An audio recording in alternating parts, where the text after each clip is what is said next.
Hello, പുതിയൊരു വീഡിയോയിലേക്ക് എല്ലാവർക്കും സ്വാഗതം. എക്സാം എല്ലാം കഴിഞ്ഞ് കുട്ടികൾക്ക് വെക്കേഷനൊക്കെ ആരംഭിച്ചില്ലേ? ഇപ്പോഴാണെങ്കിൽ മാമ്പഴക്കാലവുമാണ്.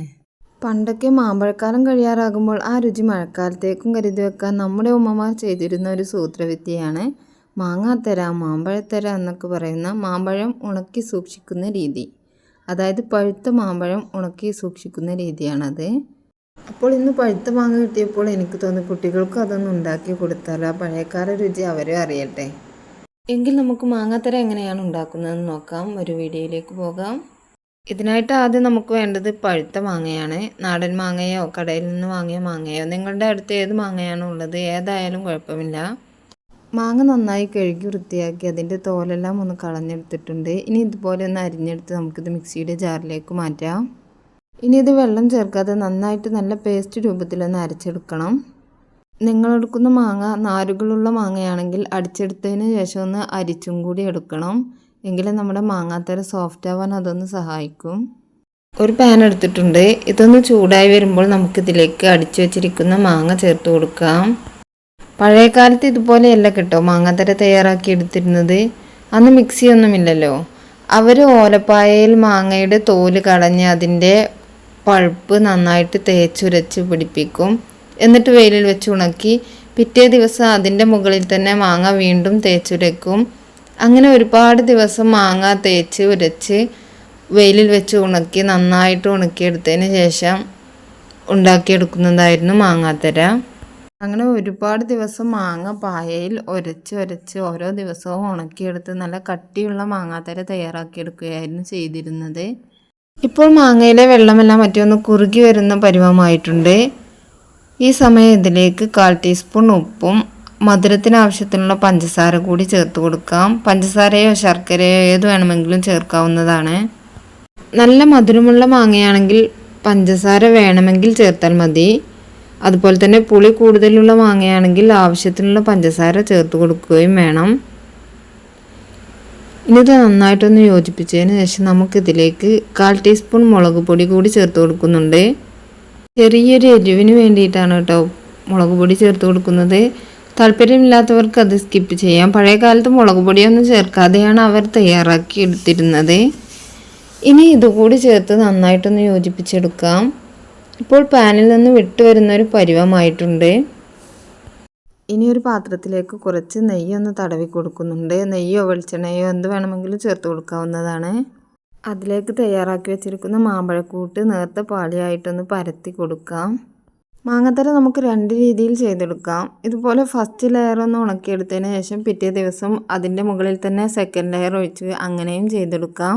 അല്ലെങ്കിൽ ഞാനിപ്പോൾ ഇത് 3 പാത്രത്തിലാക്കി വേറെ വേറെ ആയിട്ടാണ് ഒന്ന് ഉണക്കിയെടുക്കുന്നത്. അങ്ങനെയും ചെയ്തെടുക്കാം. നിങ്ങൾക്ക് എങ്ങനെയാണോ ഇഷ്ടം അതുപോലെ ചെയ്തെടുക്കാവുന്നതാണ്.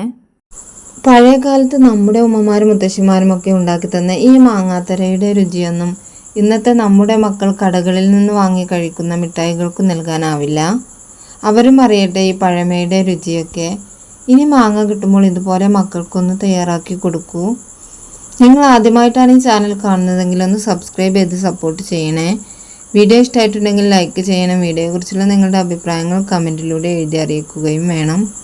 ഞാനിത് ചെറിയ പാത്രങ്ങളിലായതുകൊണ്ടാണ് 3 പാത്രങ്ങളിലായി പരത്തി ഉണക്കിയെടുത്തിട്ടുള്ളത്. നിങ്ങളുടെ അടുത്ത് വലിയ പരന്ന പാത്രമുണ്ടെങ്കിൽ അതിൽ ഒഴിച്ച് ഉണക്കിയെടുത്താൽ മതി.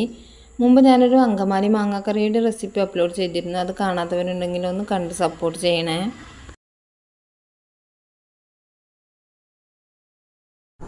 അങ്ങനെ നമ്മുടെ മാങ്ങാക്കൂട്ടി ഇവിടെ പരത്തിയെടുത്ത് കഴിഞ്ഞിട്ടുണ്ട്.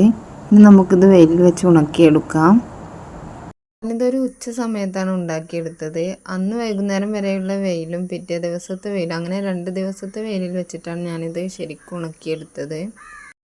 ആദ്യത്തെ ദിവസം ഇത്രയുമാണ് നമുക്ക് ഉണങ്ങി കിട്ടിയത്. ഇതിപ്പോൾ ഉണക്കമായിട്ടുണ്ടെങ്കിലും ഇനി ഒരു ദിവസത്തെ ഉണക്കം കൂടി നമ്മുടെ മാങ്ങാത്തരക്ക് കിട്ടണം.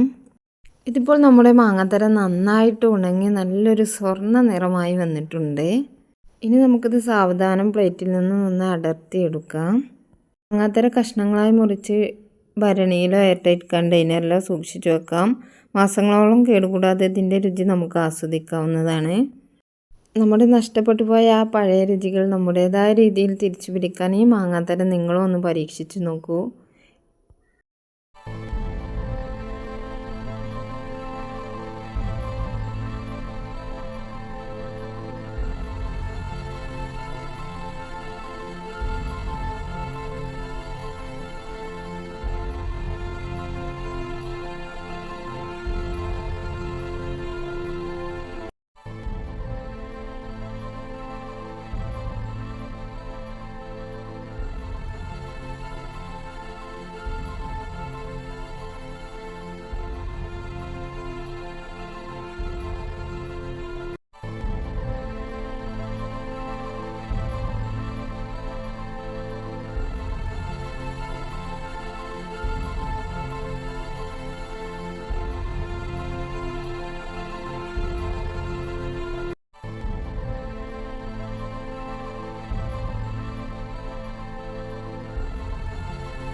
ഈ വീഡിയോ നിങ്ങൾക്ക് ഇഷ്ടമായിട്ടുണ്ടെങ്കിൽ ലൈക്ക് ചെയ്യണം. വീഡിയോയെക്കുറിച്ചുള്ള നിങ്ങളുടെ അഭിപ്രായങ്ങൾ കമൻറ്റിലൂടെ എഴുതി അറിയിക്കുകയും വേണം. ഇനി മറ്റൊരു അടിപൊളി വീഡിയോയുമായി വീണ്ടും കാണാം. Thanks for watching.